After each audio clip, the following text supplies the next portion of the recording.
yenge kwa makesa mamonso mabunda nengo ntango yikankangwa mbidi mvimba nza ya mvimba yenge na makesa na biso elingomba ngwentango pena mokili mobimba sikaete sante kimia ya nzambe ingela kati na bisika nyonso bino bozwami awa liboso na biso ya ekran toza na mama oyo tokotuna ye mpona nini aza liboso na biso ya ekran tokotuna ye mama yenge kombono nani toyoki wana eza kombo na ye mama tulongana lobaka lingala to portugais ok soki okosunga biso ndenge oza liboso na biso mpona nini okoloba no na lingala pode falar embora em português. Eu que estou aqui, sou Eu que estou aqui, sou filha da Funzila Adelina, o clã da minha mãe, Gulungu Mpindi, La Sampini. Veio por intermédio trazer uma mensagem que vem de lá de cima de Deus Todo-Poderoso. Na manhã de hoje, às 5 horas, fui chamado pelo nosso Deus Todo-Poderoso. O Deus enviou um anjo. Eu sou lobi boye na tongo ya leloyo tango molimo ememi na monde espirituel pe bapese message oyo. O anjo me levou, só sei que havia uma clareza, muita clareza. Anjo amemi musika pe komi na esika moni lumière makasi. Subimos, começamos a subir para até lá em cima no céu. Na mundo espiritual. Assim que nós chegamos lá, kuna, havia um outro anjo que também estava à minha espera. Começamos a subir na escada. É uma escada que eu nunca vi na minha vida. E é muito misterioso mesmo. Mas a escada tinha duas cores. Amarelo e branco. Mas estava a brilhar muito mesmo. E ao olhar ao meu direito, onde eu vi um anjo que estava a me guiar nessa escada.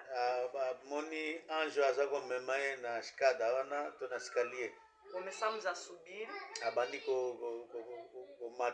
Chegamos numa sala grande.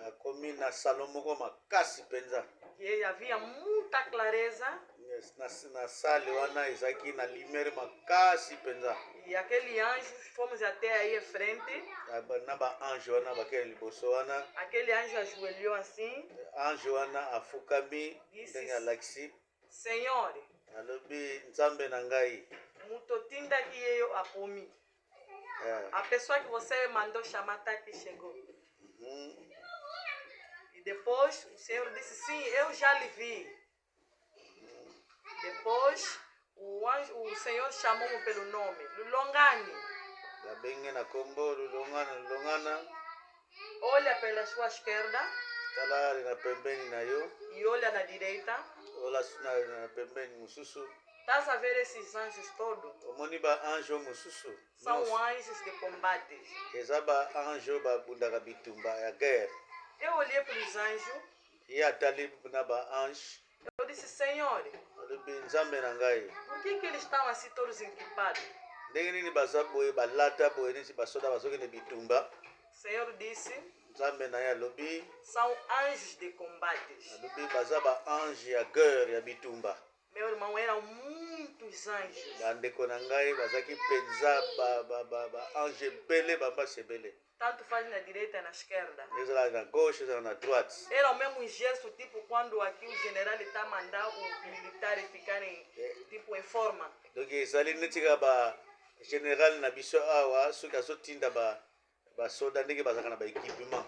Eu fiquei mesmo assim a olhar, fiquei uma coisa. Mas eu, na devida altura, quando aquele anjo ajoelhou, ndenge atalaki boye na ange wana ntango afukamaki ange eu wana também ajoelhei. ye mpe afukamaki Mas o Senhor disse, Longani, fica de pé. ye ange alobi ke ye otelema Olhei assim, eu falei, todos estão ajoelhados, como é que eu vou ficar de pé? ye alobi bato nyonso bazofukama ndenge nini ngai nakozalaka ya kotelema O Senhor disse, baya nzambe alobi na ye eu quero falar contigo. ngai nalingi oloba na yo Depois olhei assim, onde saía a voz de Deus. ye atali boye esika oyo eutaki mongongo ya nzambe tozotuna mama ye nzambe oza komona ete mongongo kaka ya pamba sako Só ouvi a voz. aza koyoka kaka mongongo ya nzambe ezoloba kati na ye Mas onde havia saído a voz, kuna mongongo eza koloba era trono grande ezalaki neti kaka ndenge ezalaka nani ya kake e Foi a havia caque. muita clareza, nani lumière makasi aza kotala kuna te muito fogo, donc moto makasi algo que eu nunca vi desde que eu nasci. akoexplike kutu te mpona na monango te O Senhor disse assim, ye alobi boye nzambe na alobi boye vocês todos que estão aí bino nyonso boza kuna devem se encostar a mim. bino nyonso boza na mokili fo bopusana pembeni na ngai Vem dizer, se humilhar a Ele. ofukama liboso na ngai Eu enviei muitos enviados na terra em várias gerações. nga na ngonga nyonso na bageneration nyonso natindaka batumwa na nga mpo baya kuna O Senhor disse, tem muitos escolhidos, balobi ke baponami baza ebele mas o enviados é só me motindami aza kaka moko Eu disse, por que, Senhor? ye alobi mpona nini nzambe na ngai Porque nem alguns vão lutar a guerra e alguns vão transmitir a minha mensagem. alobi bato mosusu bakobunda bitumba bato mosusu bakomema sango epa na ngai Então perguntei ao Senhor, atuni lisupa nzambe queria saber sobre a mamá Kipavita, Vitankanga e Fumukimbangu. nalingi oyeba mpena likambo oyo ya vitakimpa na vitankanga bamfumu kimbangu Entre outros. na bato mosusu Deus disse, ye alobi na ye nzambe alobi na ye todos eles são meus enviados. bango nyonso wana baza batindami na biso E eu lhe disse, o Fumukimbangu é a minha imagem. ye alobi nini ke kimbangu natindaki aza image na ngai nzambe na bino Sim, por aí. Depois eu perguntei, Papá Macaia. ye mpe atikalaki na nsima tatuni susu bongo papa makaya Disse, o Papá Macaia eu lhe enviei lá, também o meu enviado. ye alobi ke papa makaya ngamu natindaki ye aza motindami na ngai Mas vocês não respeitam ele. me bino borespectaka ye te Tudo que ele fala, makambo nyonso ye alobaka vocês ignoram lá na terra do pecado. bino boignoraka yango na esika bino bozali na afrika E depois eu disse, ye alobi susu eu até estou a tentar esquecer, mas vou buscar. Ele disse, o Macaia tem muito trabalho ele fazer lá na terra. ye alobi ke makaya aza na mosala makasi akosala na mabele wana E depois eu disse, será que algo vai acontecer com ele? Deus disse sim. Ele vai morrer carnalmente, mas vai renascer várias vezes. alobi ke ata akufi na kimusuni me akobanda kobotama kaka ntango nyonso na mabele oyo Eu disse, obrigado, Senhor. alobi ke merci nzambe na ngai Depois eu disse, posso perguntar mais uma coisa? ye alobi nakotuna nga susu likambo mosusu Deus disse sim. alobi tuna na yo Eu comecei a perguntar sobre a minha vida. atunaki bavi na ye Deus respondeu tudo que você pediu, eu já respondi. ye alobi ke nyonso osengaki nga si napesaki réponse Depois o Senhor disse, ye nzambe alobi na ye susu lá na terra do pecado, kuna na mabele ya masumu bino bozali eu só vi uma mão que fez assim. ye amoni kaka loboko ndenge asali bo ndenge asali geste Parecia ecrã grande. ya mbala moko ebimi tv monene Deus disse, olha, alobi tala veja na terra o que está acontecendo. tala kuna na mabele ozali makambo ezosalema Estão no tempo de Apocalipse. eza makambo oyo ndenge baloba na apocalypse Olha o que Satanás também está preparando o seu exército. ye mpe satan azokobongisa basoda na ye Sabia que o Satanás anda a me imitar? oyebi yango ke satan amekolaka ngai Eu disse, como assim, Senhor? alobi mpona nini boye Então veja, alobi tala na yo. quando eu olhei na terra, Ntango atali na se, vi muitos exércitos de Satanás. alobi basoda, amoni basoda ebele mpenza ya Satana. Coisa, aquele exército eu nunca vi. Basoda ndenge wana tuna namona te na vi na ye. Eu fiquei com boca aberta. Ye monoko etikali pwelele azotala kaka. Na mesma hora comecei a lagrimar. Mbala moko nani pinzoli ya miso ebandi obima. Depois o Senhor disse, olha deste lado. Alobi tala su kote wana. Vi uma chuva muito grande. Alobi amoni mbula makasi mpenza. Esses exércitos, oyo basoda wana, todos, alguns estavam a ser levados pela água. nyonso bazokokende na mai. E também havia terremoto. Yesu batera moto wana. A terra estava a se abrir. Mbala moko mabele ezofongwama. E também as casas se infundiavam na água. Na bandako ezozinda na mai. O Senhor disse, haverá uma chuva grande. Alobi ke mbula makasi ekoya. Disse Lulongani, Alobi lolongana. se prepara. Bongama. Você está em combate, em guerra. Binombo kobunda bitumba. Depois eu disse, Senhor, eu não tenho força para Bingana lutar. na makasi yote ya kobunda. O Senhor disse, eu como teu Deus, Bingana za nzambe na yo. eu sei o que eu farei. Nayebi ndenge na kosala pana bino pana yo. Não se esqueça. Kobosana te. Fala no Macaia. Loba na makaya. Para pregar o mundo inteiro. Ate ya mokili mobimba. A todos que são crentes. Nyonso baza bandimi. E a esse também que reza nesse caminho do Congo. Oyo basambelaka na biso na nzela oyo ya nzela Congo. Mas ele falou numa língua que o pai me explicou que significa se purificar. Mpona komi purifier. E nós todos aqui Bino nyonso devemos pedir perdão. bosenga bolimbisi. Mas muito perdão mesmo.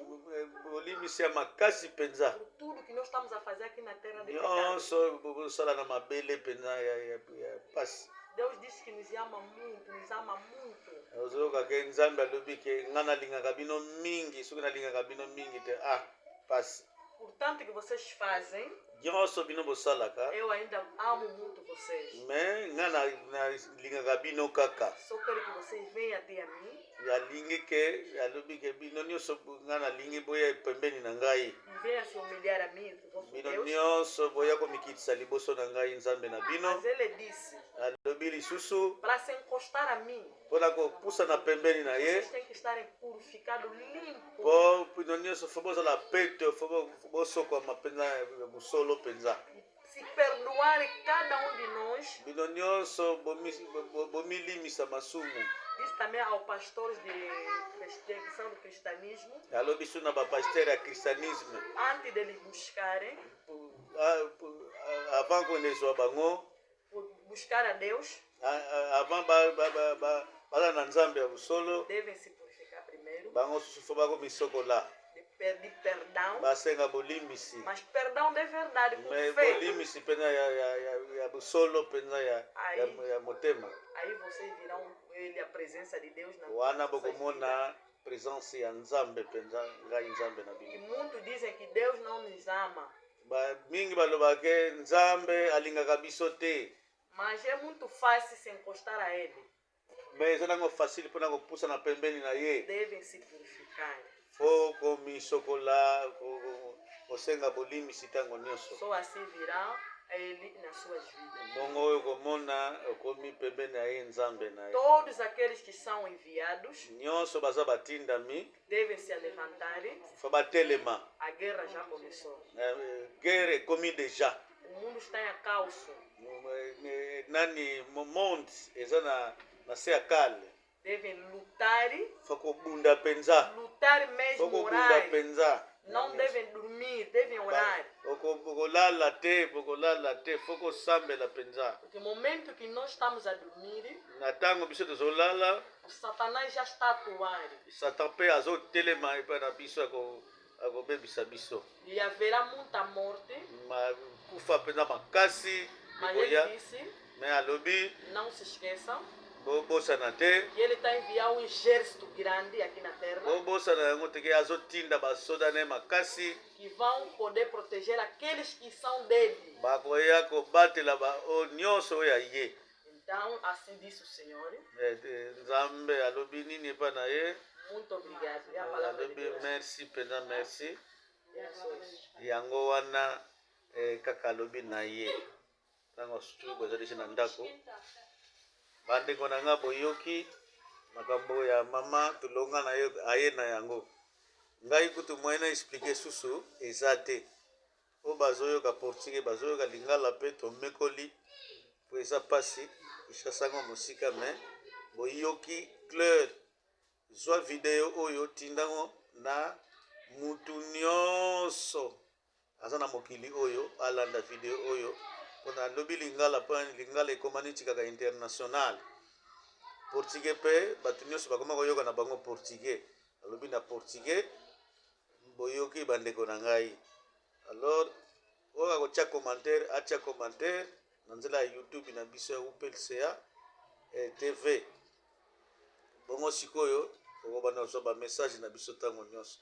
mama ayeli ngai tongotongo na ndako ngai nayebiseki message oyo ye nango tika mpe natiango na video mpo mbala moko nzambe amonake likambo yango ekomi deja partout mpo na nga moko nakoka te me komi ye moko azoloba eza deja lisalisi lisungi ndeko na ngai makambo nyonso olobaka yango oyo yoka koyeba ke okozala kote nini yoka koyeba nyonso ezoya okobika te okobika te alors biso nyonso totelema balobi mutu nyonso batindi mpa nzambe totelema tolala te totika distre na mokili oyo merci beaucoup chao botikala malamu